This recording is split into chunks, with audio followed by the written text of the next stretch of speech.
Assalamualaikum warahmatullahi wabarakatuh. Saudara seiman yang dirahmati Allah Subhanahu wa Ta'ala. Islam dan budaya adalah dua hal yang berbeda. Islam terkait dengan sumber ilahiyah yang memiliki kebenaran mutlak karena berasal dari Tuhan, sedangkan budaya berkenaan dengan pikiran, perilaku, dan kreativitas manusia. Namun, dua hal ini memiliki keterkaitan yang sangat kuat, saling tumpang tindih, dan saling menopang satu sama lain. Dengan bahasa lain, Islam dan budaya memang berbeda tetapi keduanya tidak dapat dipisahkan. Setiap manusia pasti berbudaya. Karena inilah ciri khas yang membedakannya dengan spesies binatang. Ketika agama samawi turun untuk manusia, maka secara otomatis ia akan bersentuhan dengan berbagai macam budaya manusia. Macam budaya manusia tersebut bisa berkaitan dengan pakaian, pola makan, tempat tinggal, serta cara berperilaku, berinteraksi dengan masyarakat dan alam, mengatasi masalah, dan lain sebagainya. Islam sendiri ketika hadir di Jazirah Arab, melalui Nabi Muhammad SAW, tidak lantas memberangus semua budaya masyarakat jahiliyah kala itu. Rasulullah memang melakukan reformasi budaya tetapi beliau tidak lantas menghapus total budaya lama, lalu digantikan dengan budaya yang sama sekali baru. Contohnya adalah kasus ritual haji. Sebelum baginda Muhammad SAW diutus sebagai nabi, masyarakat jahiliyah sudah sejak lama memiliki tradisi tawaf di Ka'bah. Hanya saja, ketika itu tawaf dilakukan dengan mengelilingi Ka'bah sambil bertelanjang busana.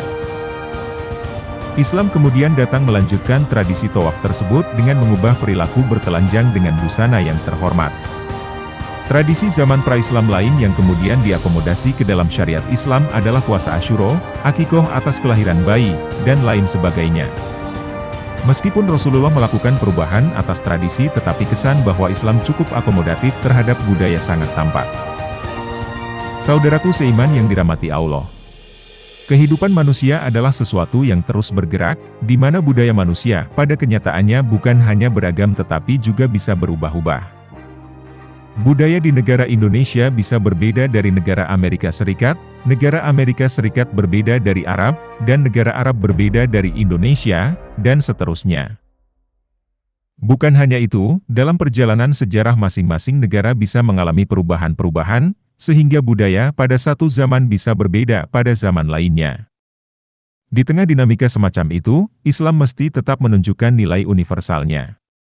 Hal ini membuktikan bahwa ia tetap layak untuk semua tempat dan zaman, solihun likulli zaman wal makan.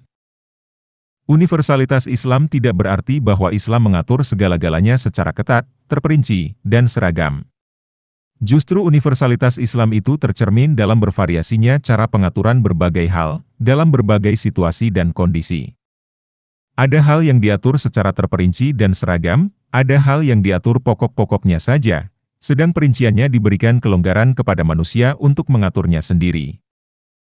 Jadi, logislah kalau Islam mengakui adanya nilai-nilai positif yang mungkin sudah ada dan sudah tumbuh pada manusia, atau sekelompok manusia sebelum mereka menerima ajaran Islam.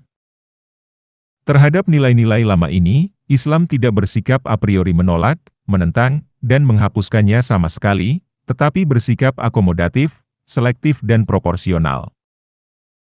Nilai-nilai lama tersebut ada yang harus dikoreksi total, ada yang harus dikoreksi sebagian, ada yang harus diisi maupun ditambah, dan ada yang harus dikokohkan dan disempurnakan.